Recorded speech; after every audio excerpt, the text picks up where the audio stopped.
Hello and welcome back to One Night Prep, जहां हम सारा का सारा सिलेबस एक रात पहले ख़त्म करते हैं और अगले दिन जाके एग्ज़ाम लिख के आते हैं। तो चलिए शुरू करते हैं। आज हम दूसरा मॉड्यूल ऑपरेटिंग सिस्टम का कवर करेंगे, जो कि है प्रोसेसेस, थ्रेड्स, सीपीयू शेड्यूलिंग। इसमें टोटल 12 टॉपिक्स होंगे। पहला, कॉन्सेप्ट ऑफ अ प्रोसेस। दूसरा, प्रोसेस स्टेट्स। तीसरा, प्रोसेस कंट्रोल ब्लॉक। चौथा, प्रोसेस शेड्यूलिंग। पांचवा, types of processes. Sixth, interaction between processes and operating system.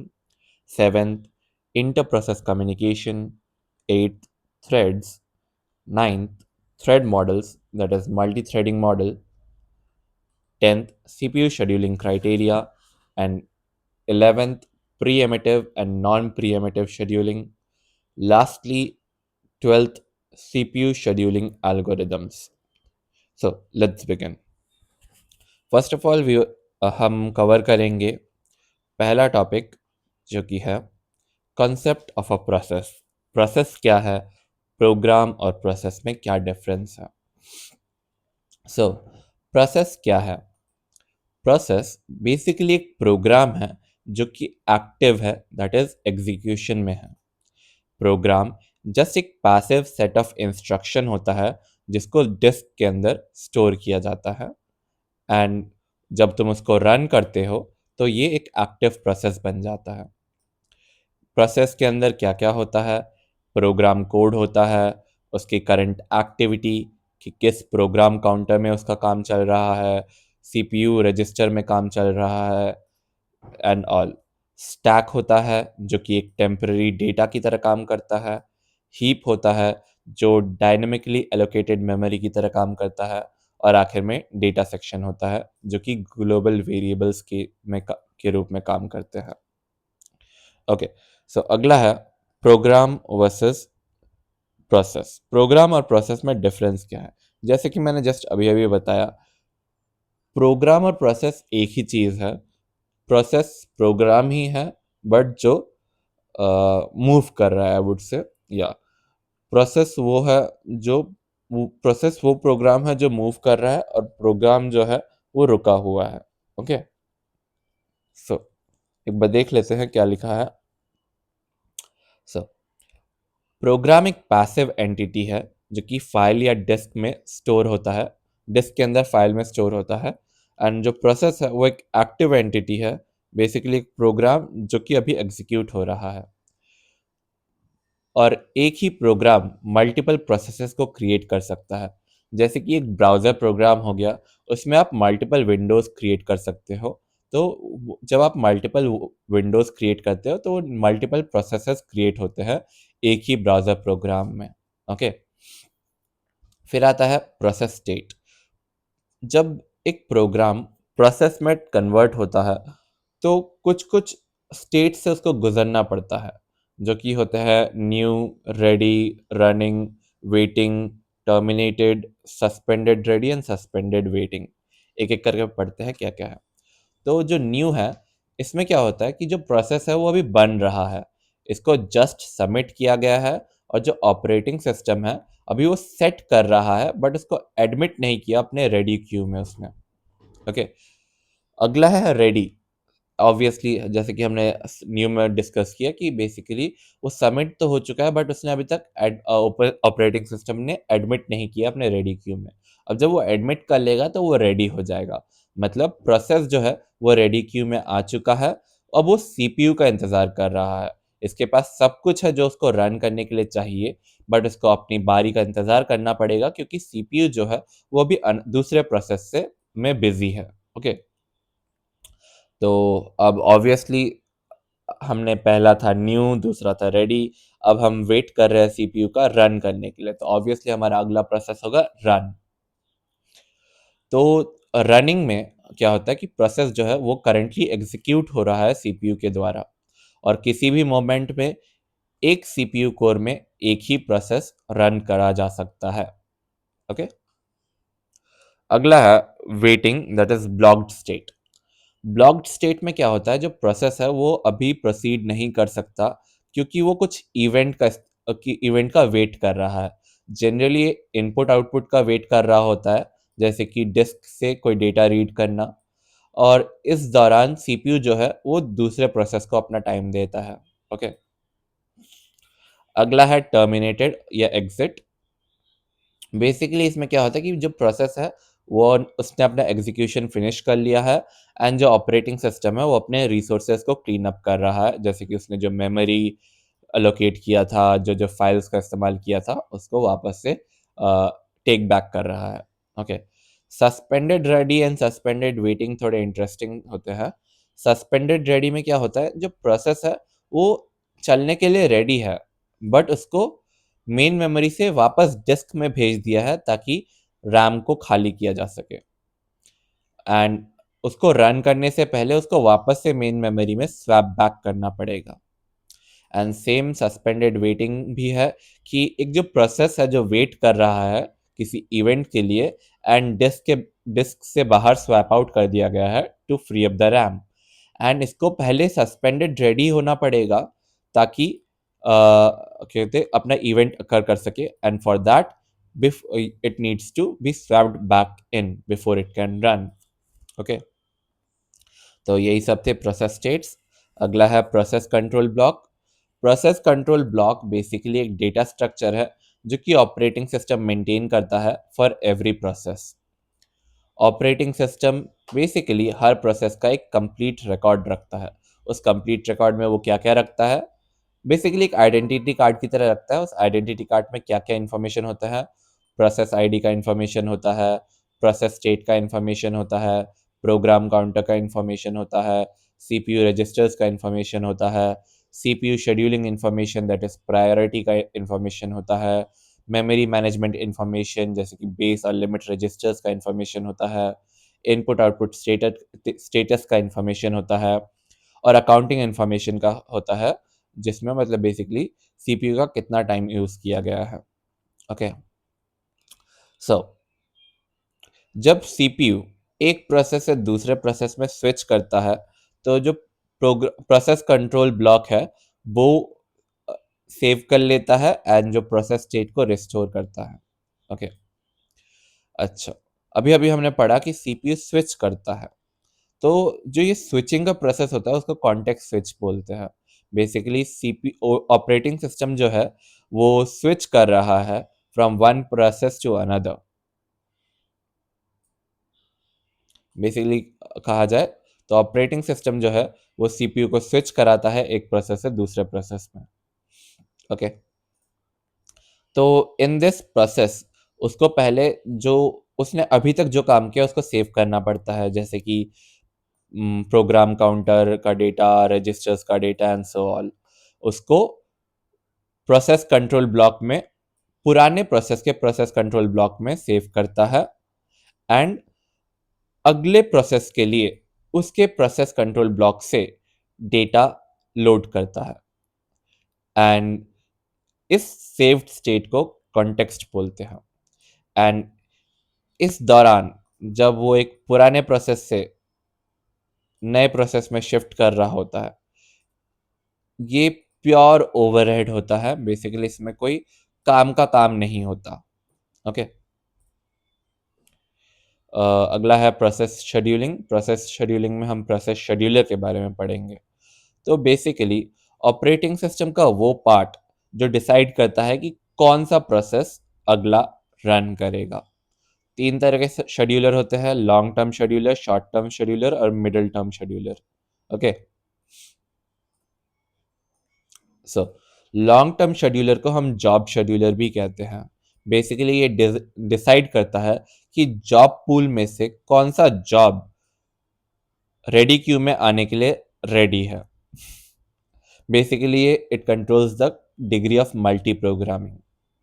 Short term scheduler को हम सीपीयू शेड्यूलर भी कहते हैं। बेसिकली ये डिसाइड करता है कि किस प्रोसेस को सीपीयू मिलेगा अगला, एंड इसको काफ़ी ज़्यादा फ्रीक्वेंटली रन करना पड़ता है।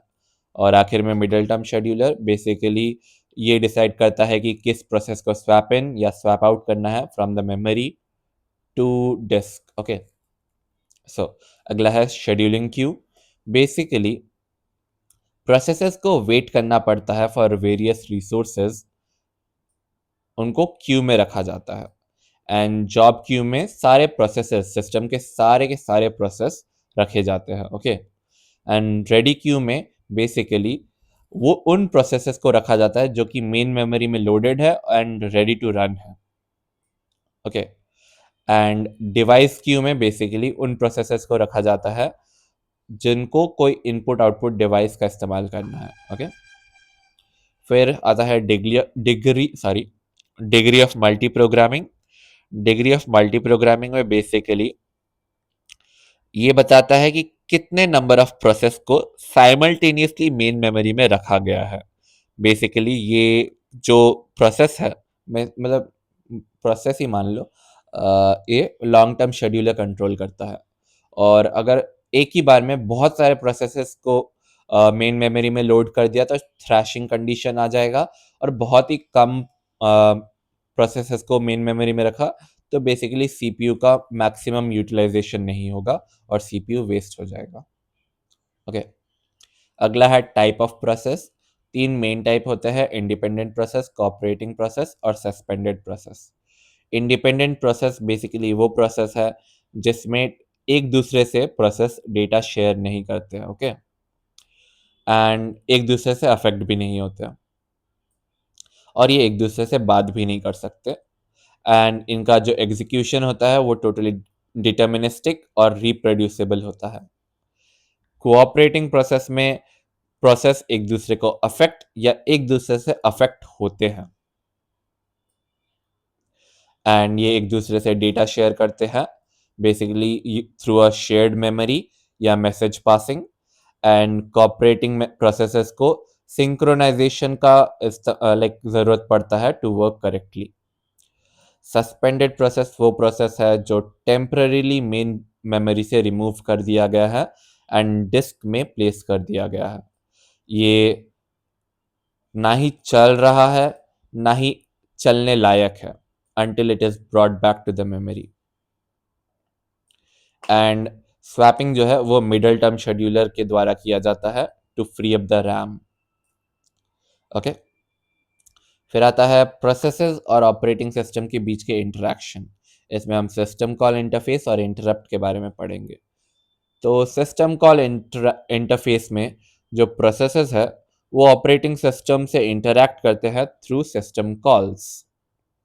बेसिकली ऑपरेटिंग सिस्टम और प्रोसेस के बीच में कम्युनिकेशन होता है, और प्रोसेस जो है वो ऑपरेटिंग सिस्टम से कुछ कुछ सर्विसेज रिक्वेस्ट करते हैं, जैसे कि फाइल का इनपुट आउटपुट हो गया, मेमोरी एलोकेशन हो गया, या क्रिएटिंग चाइल्ड प्रोसेसेस हो गया। एंड सिस्टम कॉल्स जो है वो एक बाउंड्री का काम करते हैं between user program and operating system colonel. Okay. Interrupt क्या है? इंटरप्ट बेसिकली जो प्रोसेस है वो सीपीयू को एक सिग्नल भेजता है। वेट, सो इंटरप्ट क्या है? इंटरप्ट बेसिकली एक सिग्नल है जो सीपीयू को जाता है, may be through hardware, may be through software, and ताकि सीपीयू का इमीडिएट अटेंशन ले सके। ओके। और हार्डवेयर इंटरप्ट जो है वो डिवाइसेस से आते हैं, जैसे कि keyboard press, input output completion and so on. Software interrupts, traps और एक्सेप्शंस आते हैं एरर से, जैसे कि डिवाइड बाय जीरो या सिस्टम कॉल से। ऑपरेटिंग सिस्टम जो है वो इंटरप्ट्स को हैंडल करता है वाया इंटरप्ट सर्विस रूटीन्स। अगला है inter process communication. Inter process communication basically एक मैकेनिज्म है जो कि प्रोसेसेस को अलाउ करता है कम्युनिकेट करना और अपने एक्शन से सिंक्रोनाइज करने में। बेसिकली हमने जो यहाँ पे पढ़ा ना, कोऑपरेटिंग प्रोसेस में, कोऑपरेटिंग प्रोसेस में वो एक दूसरे से डेटा शेयर करते हैं, एक दूसरे से बातें करते हैं, तो वो कैसे करते हैं? Using inter process communication. Okay. So इसके दो मेन मॉडल होते हैं: shared memory and message passing. As usual जैसे कि हमने पढ़ा shared memory and message passing यहाँ पे। तो या तो शेयर्ड मेमोरी क्या है? शेयर्ड मेमोरी बेसिकली प्रोसेसेस जो है वो एक रीजन ऑफ मेमोरी शेयर करते हैं एंड इसमें डायरेक्टली रीड और राइट करते हैं। अगर मेरे को आपको एग्जांपल देना है तो somewhat like a unified memory in MacBook both for CPU and GPU. Okay, so ये काफ़ी ज़्यादा फास्ट होता है बट इसमें सिंक्रोनाइजेशन का रिक्वायरमेंट होता है एज यूजुअल, जैसे कि मैकबुक का यूनिफाइड मेमोरी काफ़ी ज़्यादा फास्ट होता है। सो मैसेज पासिंग, मैसेज पासिंग में क्या होता है कि जो प्रोसेसेस है वो एक दूसरे को through OS receive, sorry, wait, okay, so processes जो है मैसेज पासिंग में एक दूसरे से कांटेक्ट करते हैं, एक दूसरे को मैसेज भेजते हैं, रिसीव करते हैं through operating system and it is quite safer and easier for distributed systems. Distributed system हमने किस पे पढ़ा था? इसी में पढ़ा था actually, distributed operating system, right, module 1 में। या अगला है message passing. Message passing basically जैसा कि मैंने अभी बताया कि जो प्रोसेसेस है एक दूसरे से वाया ऑपरेटिंग सिस्टम कम्युनिकेट करते हैं by sending end receiving messages. Operating system basically दो तरह के ऑपरेशंस प्रोवाइड करता है, send message and receive message operations, and communication can be either direct, indirect, synchronous और एसिंक्रोनस। डायरेक्ट बेसिकली जो sender receiver का नाम डायरेक्टली बता रहा है, इनडायरेक्ट मतलब थ्रू अ मेल बॉक्स भेज रहा है, synchronous is blocking communication and asynchronous is non blocking communication. अभी अभी पढ़ेंगे हम। तो ब्लॉकिंग कम्युनिकेशन और नॉन ब्लॉकिंग कम्युनिकेशन क्या है? ब्लॉकिंग कम्युनिकेशन या सिंक्रोनस कम्युनिकेशन में बेसिकली अगर मैं ड्रॉ करके बताऊं तो ये है सेंडर, ये है रिसीवर, ओके, और ये है दो लाइंस। तो सेंडर जो है ये तब तक वेट करता है, सपोज एक मैसेज भेजता है ये, और ये तब तक वेट करेगा सेंडर जब तक ये जो मैसेज है वो उस तक ना पहुंच जाए, ओके। एंड जब एक बार पहुंच गया उसके बाद वो कम्युनिकेशन सेंड करना कंटिन्यू करेगा। एंड रिसीवर जो है वो तब तक वेट करेगा जब तक ये जो मैसेज है वो अवेलेबल ना हो जाए। एंड इसके लिए बोथ साइड को सिंक्रोनाइज होना जरूरी है at the point of communication, okay. अब तो ये था सिंक्रोनस या ब्लॉकिंग कम्युनिकेशन। तो इस हिसाब से एसिंक्रोनस या नॉन ब्लॉकिंग कम्युनिकेशन क्या हुआ? वो क्या करता है कि वो एक मैसेज भेजता है, उसके बाद वो स्पैम करना शुरू कर देता है, बाकी धड़ाधड़ भेज देता है, लाइक पूरा लाइन क्रिएट कर देता है। एंड जो रिसीवर है वो क्या कहते हैं, या तो मैसेज रिसीव करता है या फिर उसको नल होता है, मतलब कुछ भी नहीं मिलता। ये ज़्यादा एफिशिएंट तो होता है but it is harder to implement. पढ़ लेते एक बार डेफिनेशन। तो ब्लॉकिंग या सिंक्रोनस कम्युनिकेशन में सेंडर तब तक वेट करता है जब तक रिसीवर को मैसेज ना मिल जाए, एंड रिसीवर तब तक वेट करता है जब तक मैसेज अवेलेबल ना हो, और दोनों साइड्स सिंक्रोनाइज होते हैं at the point of communication. Non blocking में सेंडर मैसेज भेजता है and immediately continues execution without waiting, and receiver जो है वो या तो उसको मैसेज मिलता है या तो उसे नल मिलता है, that is none is available, and it is more efficient but harder to program. Pipe क्या है? पाइप बेसिकली एक सिंपल इंटर प्रोसेस का मैकेनिज्म है that allows one directional data flow between two related process. Basically जो मैंने line बनाया था ना दोनों के बीच में, यूजुअली पेरेंट एंड चाइल्ड, और एक process basically writes to write end and other process reads from the read end. And जो ऑर्डिनरी पाइप्स होते हैं वो टेम्पररी होते हैं, और नेम्ड पाइप्स जो है जैसे कि first in first out persist on the file system, okay. उसके बाद आते हैं थ्रेड्स। थ्रेड्स काफ़ी इंपॉर्टेंट है और इसके दो मेन पार्ट भी होते हैं। थ्रेड क्या है? थ्रेड बेसिकली किसी भी सीपीयू का smallest unit of execution, okay, a thread is the smallest unit of CPU execution within a process. तो ये सीपीयू है, सीपीयू के पास प्रोसेस है, प्रोसेस के अंदर होता है थ्रेड, सीपीटी, पता नहीं क्या है एनीवे। तो थ्रेड जो है वो सीपीयू एग्जीक्यूशन का स्मॉलेस्ट यूनिट होता है with in a process, and a process can have multiple threads all sharing the same memory space, that is code data heap, but having its own in program counter, register and stack. तो अगर मैं बोलूं, अगर मैं आपको example दूं, thread क्या है, तो थ्रेड एक फैक्ट्री के, सपोज यही फैक्ट्री है, एक फैक्ट्री के वर्कर्स हो गए, एकम दूनी तीनी, एंड जो प्रोग्राम है वो बड़े बड़े मशीन हो गए फैक्ट्री के अंदर। अब वर्कर्स उस मशीन को चलाते तो है, बट चलाने का अलग अलग रोल होता है उनका। कोई रॉ मटेरियल्स डालता है, कोई रॉ मटेरियल्स छांटता है, कोई देखता है कि ठीक से प्रोसेस हो रहा है या नहीं, कोई देखता है कि जो बन के फिनिश प्रोडक्ट बाहर आ रहा है वो ठीक से आ रहा है या नहीं, कोई पैकेजिंग देखता है। तो चला लाइक वो सारे वर्कर्स चला तो एक ही टाइप का मशीन रहे हैं ना, बट हर उनका खुद का एक इंडिविजुअल रोल है। तो वही डिफरेंस है, क्या कहते हैं, प्रोसेस और क्या कहते हैं वर्कर के बीच में। so,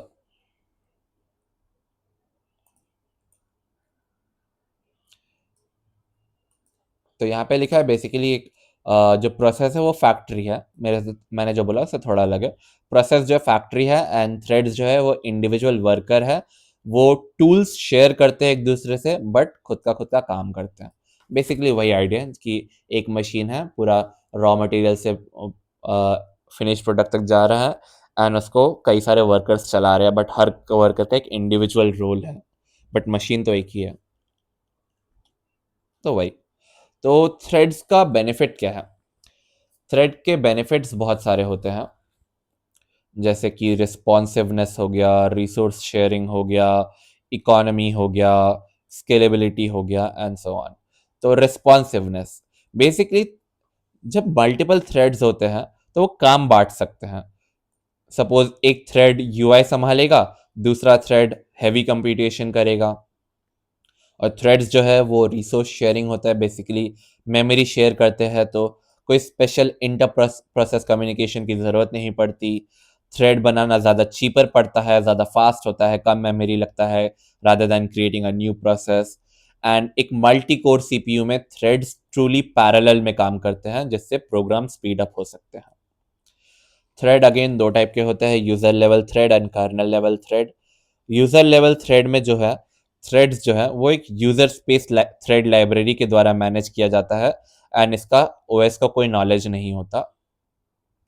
ऑपरेटिंग सिस्टम ये एक पूरी पूरी चीज को एक प्रोसेस की तरह देखता है, एंड उसको नहीं पता होता कि इसमें मल्टीपल थ्रेड्स एग्जिस्ट करते हैं।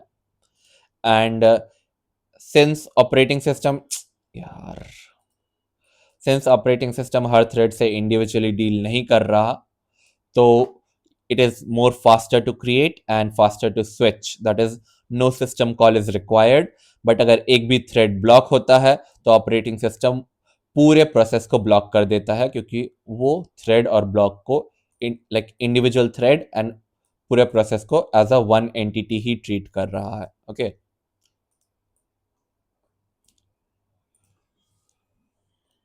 कर्नल लेवल थ्रेड में क्या होता है कि जो थ्रेड्स है वो operating system kernel directly manage कर रहा होता है, इसलिए ऑपरेटिंग सिस्टम को हर थ्रेड का ज्ञान होता है, एंड हर थ्रेड को वो शेड्यूल कर सकता है independently on different CPU course. And अगर एक भी थ्रेड ब्लॉक हो तो ये बाकी थ्रेड्स को अफेक्ट नहीं करता, बाकी अपना अपना काम कंटिन्यू कर सकते हैं। एंड सिंस ये हर एक थ्रेड को मतलब चला रहा है, देख रेख कर रहा है, तो थोड़ा स्लो होता है क्रिएट और स्विच करना, क्योंकि इसमें सिस्टम कॉल का ज़रूरत पड़ता है। बट ओवरऑल बेटर परफॉर्मेंस मिलता है on a multi core system. Example हो गया विंडोज थ्रेड्स एंड लाइनक्स का P threads. Okay, thread model basically multi threading model total 4 तरह के होते हैं, many to one, one to one, many to many and two level. Many to one model में जो user बहुत सारे user level thread एक सिंगल कर्नल थ्रेड पे मैप हो रहे होते हैं और they are managed by user space library. ये काफ़ी ज़्यादा फास्ट बट पुअर कंडीशन में होता है, दैट इज अगर थ्रेड्स में कोई भी ब्लॉकिंग सिस्टम कॉल आता है तो पूरा का पूरा सारे के सारे threads in the process block हो जाते हैं and it can not run truly in parallel. जैसे एग्जांपल हो गया अर्ली जावा का green thread. One to one model में ट्रू पैरेललिज्म आता है ऑन मल्टी कोर। बेसिकली क्या होता है, इसमें हर यूजर लेवल थ्रेड हर एक एक कर्नल से मैप होता है। इसमें true parallelism on multi core allow होता है। अगर एक थ्रेड ब्लॉक भी हो जाए तो बाकी थ्रेड अपने आप काम करते हैं। इसका डिसएडवांटेज होगा कि बहुत सारे थ्रेड बनाना काफ़ी ज़्यादा एक्सपेंसिव पड़ता है। एग्जाम्पल्स हो गए विंडोज़ और Linux. Many to many model basically many to one और वन टू वन मॉडल का क्या कहते हैं मिक्सचर है। मैनी यूजर इसमें क्या होता है कि बहुत सारे इसका मैं ड्रॉ करके दिखाता हूँ। इसका कुछ ऐसा दिखता है। सपोज मैं फॉर एग्जांपल ले रहा हूँ, यहाँ पे है 5 यूजर लेवल थ्रेड। तो मेरे पास कम से कम 5 या उससे कम, उससे ज़्यादा नहीं, या तो उतने ही या उससे कम कर्नल थ्रेड्स होंगे। एंड पहले तो मैनी टू वन मॉडल होगा and one to one model होगा। इसका कोई है नहीं, बेचारा अकेला है, बट सिंस ये मैनी टू वन है तो कोई प्रॉब्लम नहीं है। कुछ ऐसा दिखता है। आई नो बहुत गंदा डायग्राम बनाया मैंने, but you get the idea right.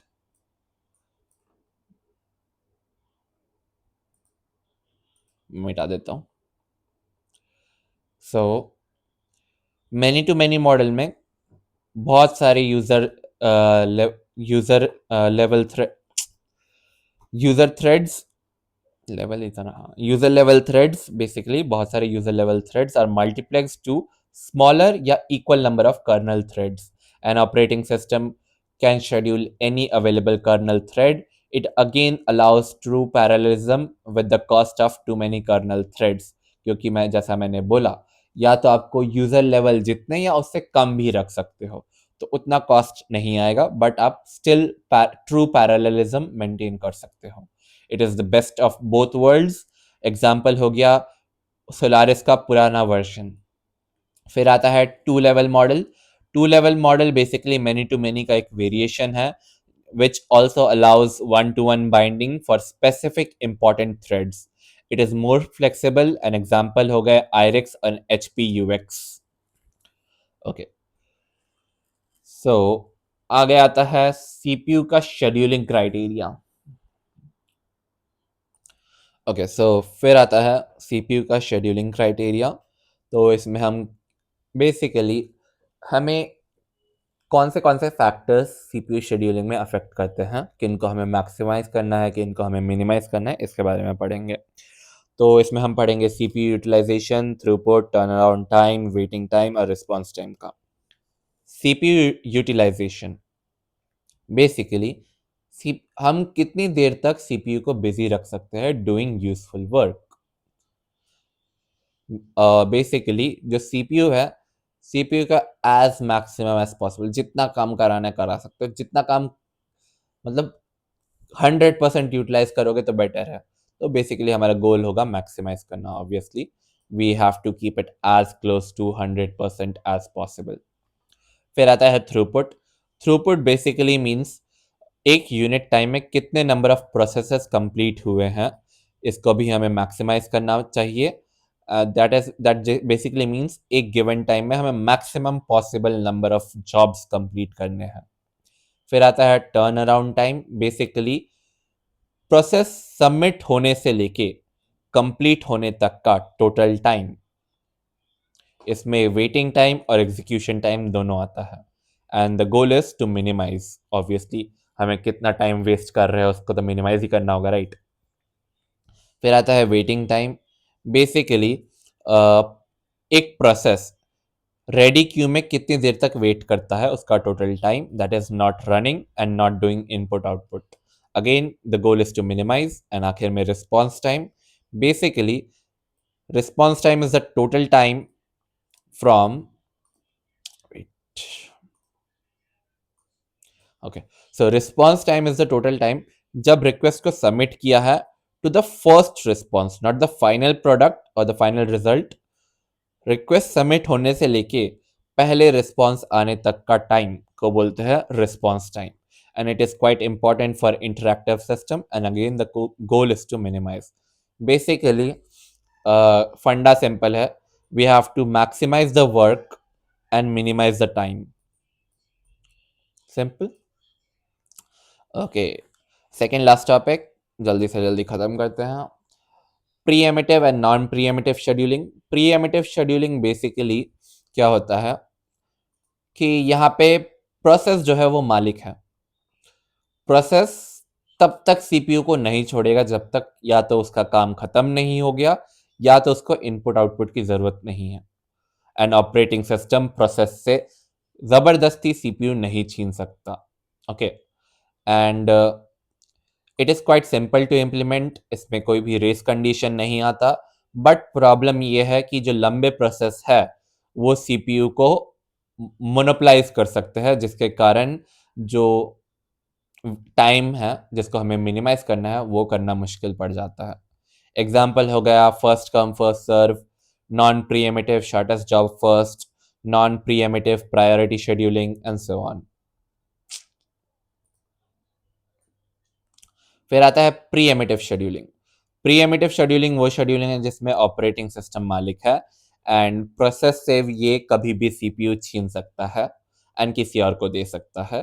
Basically कोई ऑलरेडी सपोज कोई एक प्रोसेस चल रहा है एंड उससे ज़्यादा प्रायोरिटी का प्रोसेस आ जाए तो उसको दे देता है सीपीयू, लाइक ऑपरेटिंग सिस्टम उसको सीपीयू दे देता है. Kind of like what do I से, वीआईपी मोमेंट टाइप, या फिर क्या कहते हैं, बेसिकली वो होता है ना व्हेन यू पे, जब you hold a position of authority. So if you hold a position of authority then you will be favored more, and yeah. So अगर तुम्हारा जो प्रोसेस है या तुम जो प्रोसेस है वो हायर प्रायोरिटी लाइक रखता है तो लोअर प्रायोरिटी से सीपीयू को छीन के हायर प्रायोरिटी को दे दिया जाएगा ऑपरेटिंग सिस्टम के द्वारा. सिंपल.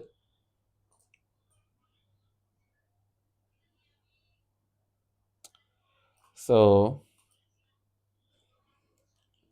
क्या बोल रहा था मैं? So operating system can forcibly remove the CPU from running process and give it to another higher priority या time expired process. ये ज़्यादा complex होता है क्योंकि इसको synchronization की ज़रूरत होती है, but it is quite better for interactive and real time systems. क्योंकि रियल टाइम सिस्टम में उनको लाइक एक्ट करना पड़ता है, राइट?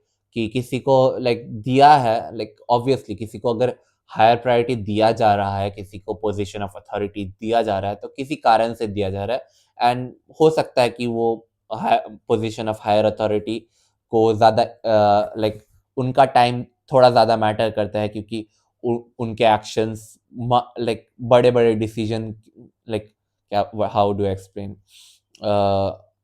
जैसे कि अगर मैं रियल लाइफ एग्जांपल दूं, there is two entity, there are two people. Okay, एक का एक्शन सिर्फ उसी को ही अफेक्ट करता है एंड दूसरे का एक्शन मास लेवल पे अफेक्ट करता है लोगों को. तो ऑब्वियसली इसका जो टाइम का वैल्यू है वो दूसरे पर्सन के टाइम के वैल्यू से ज़्यादा है, तो इसलिए प्रायोरिटी दिया जाता है, राइट? तो basically higher priority operating system में किसको हायर प्रायोरिटी क्यों दिया जाएगा?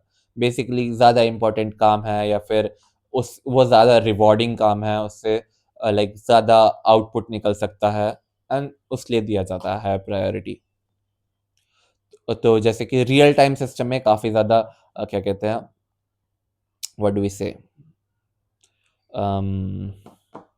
रियल टाइम सिस्टम में बहुत अच्छे से बखूबी देखा जा सकता है क्योंकि रियल टाइम सिस्टम में उनको, जैसा कि मैंने बताया था लास्ट मॉड्यूल में, hard real time and soft real time होता है। हार्ड रियल टाइम में बेसिकली ज़्यादा अच्छे से देखा जा सकता है। मिसाइल कंट्रोल या एंटी ब्रेकिंग सिस्टम में लाइक एंटी ब्रेकिंग सिस्टम में वो कार में अगर अचानक से कोई सामने आ जाता है तो कार को रोकना पड़ता है and so on. Anti braking system यही करता है। You get the idea right? उनको नींद आ रही है।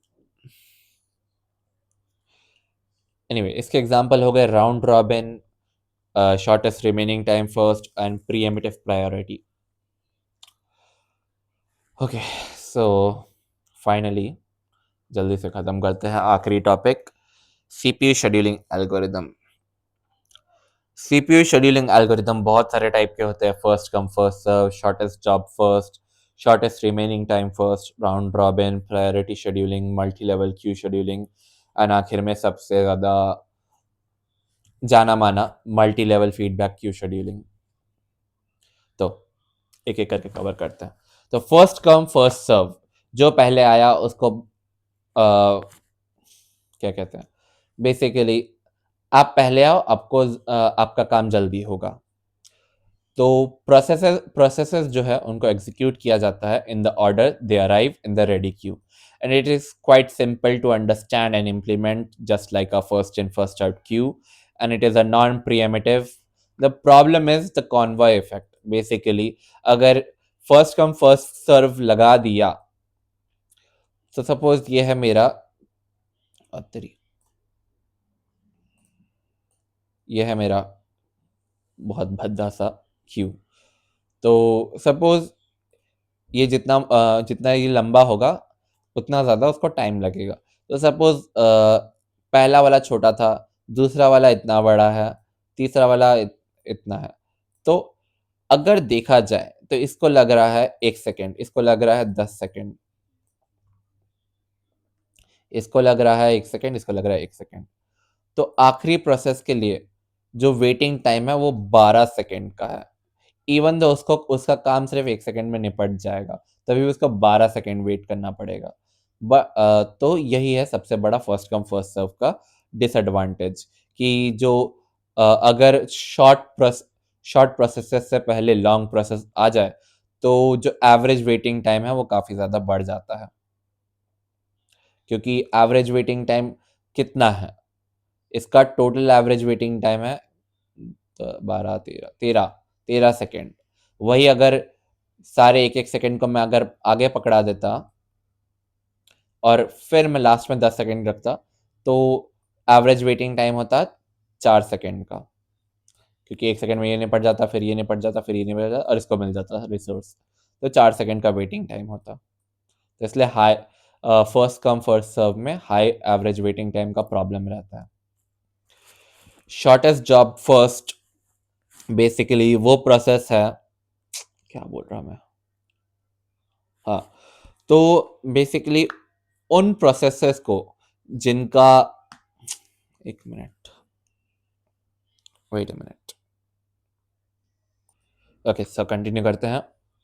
सो शॉर्टेस्ट जॉब फर्स्ट में क्या होता है, जो प्रोसेसेस होते हैं जिनका सीपीयू बर्स्ट शॉर्टेस्ट होता है उनको पहले दौड़ाया जाता है, उनको पहले काम कराया जाता है, and it most probably gives the minimum average waiting time, and it is quite optimal in this regard. And ये नॉन प्रीएम्प्टिव होता है। नॉन प्रीएम्प्टिव बेसिकली मैंने बताया जहाँ पे प्रोसेस मालिक होता है, ऑपरेटिंग सिस्टम नहीं। तो नॉन प्रीएम्प्टिव में है तो इसका प्रॉब्लम होता है, और इसमें एक और प्रॉब्लम होता है कि हमें फ्यूचर प्रेडिक्ट करना पड़ता है। इसमें बेसिकली हम नहीं बता सकते कि अगले प्रोसेस का बर्स्ट लेंथ कितना होगा, राइट? तो इसमें हम एक्सपोनेंशियल एवरेजिंग फॉर्मूला का इस्तेमाल करते हैं, and it can still cause starvation for long processes. Basically long इसमें क्या होता है, basically first come first serve का उल्टा होता है। उल्टा नहीं बोलूँगा, वैसा ही होता है, बट थोड़ा उसमें तो लक का खेल होता है। इसमें तो ऑब्वियसली लाइक क्वाइट डिस्क्रिमिनेटिव कि शॉर्टेस्ट जॉब्स को एकदम लगाते जाओ आगे, मतलब भले ही उस लाइन पे पहले ये आया था बड़ा वाला, बट सिंस हम शॉर्ट है तो हमको प्रायोरिटी मिलनी चाहिए, तो ये आगे चले जाएंगे। तो ये होता है। ओके, सो शॉर्टेस्ट रिमेनिंग टाइम फर्स्ट में क्या होता है? बेसिकली ये शॉर्टेस्ट जॉब फर्स्ट का प्रीएम्प्टिव वर्जन होता है। बेसिकली सपोज इसका मैं एग्जांपल देके समझाता हूँ।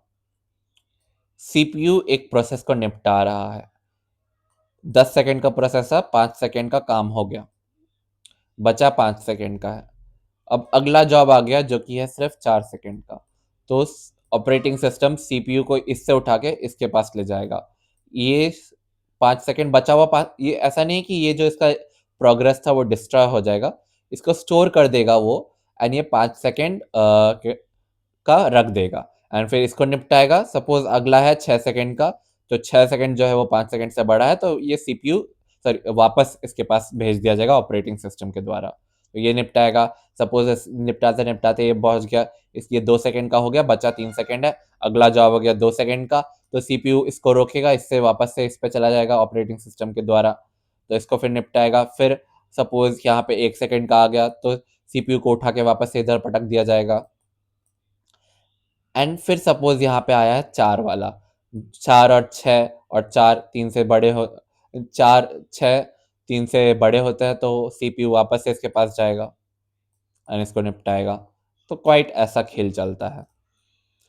That's why it is pre-emptive, right? Operating system मालिक है, तो ये जरूरी नहीं है कि ऑपरेटिंग सिस्टम मालिक हो तो सब कुछ अच्छा रहेगा।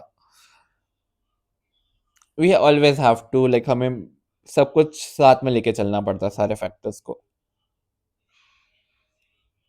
एंड सिंस ऑपरेटिंग सिस्टम जैसा मैंने दिखाया कि बार बार जंप कर रहा था, तो इसमें काफी ज्यादा ओवरहेड होता है due to frequent context switches. Okay, though it gives even better averaging time than shortest job first, क्योंकि ऑब्वियसली जैसे मैंने बताया कि ये कंपेयर करता है एंड स्विच करता है, राइट? स्विचिंग में तो उतना टाइम नहीं जाता, तो इस पे मेन टाइम जाता है काम करने में, तो ये काम निपटाता जल्दी, तो वेटिंग टाइम काफी ज्यादा घट जाता है इसमें। लाइक शॉर्टेस्ट जॉब फर्स्ट जो कि जिसको हमने ऑप्टिमल बोला था, उससे भी बेटर वेटिंग टाइम मिलता है। ओके, जल्दी जल्दी खत्म करते हैं ताकि हम सोने जा सके। सो अगला है राउंड रॉबिन। राउंड रॉबिन ही है ना? हाँ, राउंड रॉबिन। तो राउंड रॉबिन में क्या होता है यार?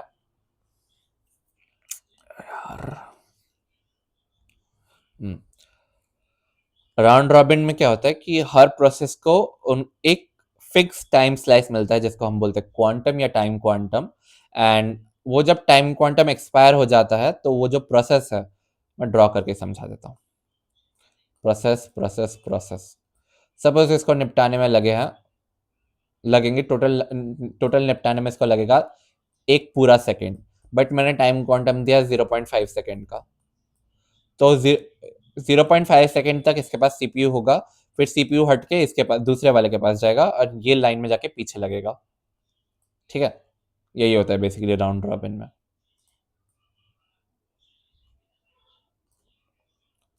तो कहा था, एंड ये प्रीएम्प्टेड होता है, मतलब बेसिकली ऑपरेटिंग सिस्टम का रोल तो नहीं होता, लाइक मतलब पूरा पूरा कंट्रोल तो नहीं होता, बट एक रूल्स उसने सेट कर दिया है जिसके हिसाब से चलना पड़ेगा। And it is design for time sharing system and it is quite fair. इसमें स्टार्वेशन नहीं होता, भले ही लाइक अगर मैं लेमैन टर्म में बोलूँ कि टुकड़ों पे जी रहे हैं, बट जी रहे हैं एटलीस्ट। सारे जो प्रोसेसेस है, जरूरी नहीं है कि सबको खत्म कर दिया जाए, लाइक सबका काम बन रहा है, बट थोड़ा बहुत तो बन रहा है। तो लाइक इसका जो परफॉर्मेंस है राउंड रॉबिन का, ये काफी ज्यादा डिपेंड करता है कि क्वांटम का साइज कितना है। अगर बहुत ज्यादा बड़ा रख दिया जाए तो it will degenerate to first come first serve, and बहुत ज्यादा छोटा रख दिया जाए तो कॉन्टेक्स्ट स्विचेस ही करता रहेगा ये बात बात पे। फिर है प्रायोरिटी शेड्यूलिंग।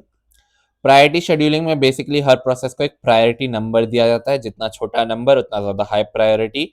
एंड सीपीयू जो है वो उसको प्रोसेस करता है जिसका हाईएस्ट प्रायोरिटी है।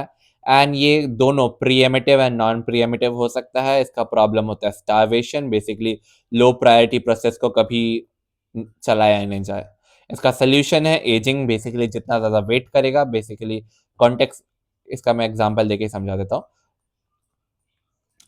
तो सपोज इसका वैल्यू है, लाइक इसको दिया है 2, इसको दिया है 3, इसको दिया है 4, इसको दिया है 3, इसको दिया है 4। ओके, एंड अचानक से एक आया, इसका हो गया 2 पे चला गया, तो इसको दे दिया 3, इसको दे दिया 4, इसको दे दिया 5। जैसे ही ये निपटेगा तो इसका एक घट के 2 आ जाएगा, इसका 2 आ जाएगा, इसका 1 आ जाएगा। डजेंट कैसे समझाओ, जैसे जैसे एक प्रोसेस का काम निपट जाएगा, ऐसे नहीं समझाना बेटर, ऐसे समझाना बेटर रहेगा कि तो जितने भी प्रोसेसेस है उन सभी को एक वैल्यू दिया, राइट, प्रायोरिटी वैल्यू, कि तुम्हारा इतना प्रायोरिटी वैल्यू है, इस हिसाब से तुम्हारा काम होगा। तो देखा जाए तो इसमें ठीक है, क्योंकि कभी बट प्रॉब्लम ये है कि जब नए प्रोसेस इंट्रोड्यूस होंगे तो ज़रूरी थोड़ी है कि वो नए प्रोसेसर्स लास्ट में ही लगेंगे। अगर उनका वैल्यू ज़्यादा है तो उनको हाई प्रायोरिटी दिया जाएगा। तो इस हिसाब से लो प्रायोरिटी वालों को कभी काम ही नहीं मिलेगा, मतलब उनका काम ही नहीं बनेगा। तो क्या होता है कि जैसे-जैसे जितनी देर तक वो वेट करते रहेंगे, उनका प्रायोरिटी बढ़ता रहेगा। मतलब अ, उसको अकेला नहीं छोड़ेंगे।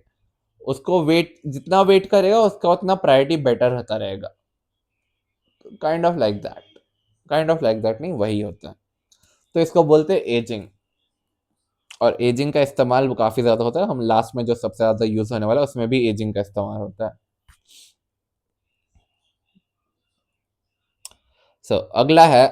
अगले दो है multi level queue scheduling and multi level feedback queue scheduling.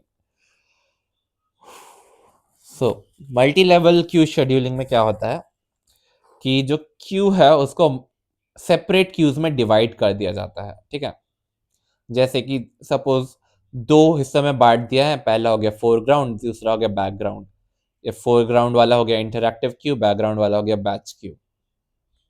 और हर क्यू का खुद का एक शेड्यूलिंग एल्गोरिदम होता है। मतलब जितने भी अभी तक हमने एल्गोरिदम डिस्कस किए, हर क्यू का एक शेड्यूलिंग एल्गोरिदम होता है। एंड जो प्रोसेसेस है, जिस भी क्यू में असाइन हो जाए वो परमानेंटली उसी क्यू को ही असाइंड होते हैं। एंड और क्यू के बीच में भी एक शेड्यूलिंग एल्गोरिदम होना चाहिए। जैसे कि फॉर एग्जांपल फोरग्राउंड को सीपीयू का 80% टाइम मिलेगा, बैकग्राउंड को 20% time. Multi level feedback queue scheduling भी समवट क्यू शेड्यूलिंग की तरह ही होता है, पिछले वाले की तरह ही होता है, बट थोड़ा बेटर होता है। इसमें जो प्रोसेसेस होते हैं वो परमानेंटली एक क्यू से बिलोंग नहीं करते हैं। ये शिफ्ट कर सकते हैं। एंड ये शिफ्ट किस बेसिस पे करते हैं? बेसिकली अगर क्या कहते हैं, अगर कोई प्रोसेस काफ़ी लंबा टाइम ले रहा है तो उसको लो प्रायोरिटी क्यू में भेज देंगे। एंड कोई प्रोसेस अगर काफ़ी लंबे देर से वेट कर रहा है तो उसको हाई प्रायोरिटी क्यू में भेज देंगे। एंड ये काफ़ी ज़्यादा फ्लेक्सिबल और काफ़ी ज़्यादा कॉम्प्लेक्स जनरल पर्पस एल्गोरिदम है। एंड इसका इस्तेमाल कभी काफ़ी सारे operating real life operating systems में होता है। एंड इसी के साथ हमारा लंबा चौड़ा मॉड्यूल 2 खत्म होता है। आप आई होप आपको सारा क्लियर है। कोई डाउट है तो आप कमेंट सेक्शन में पूछ सकते हो। और मैं चला सोने। Sayonara, bye bye.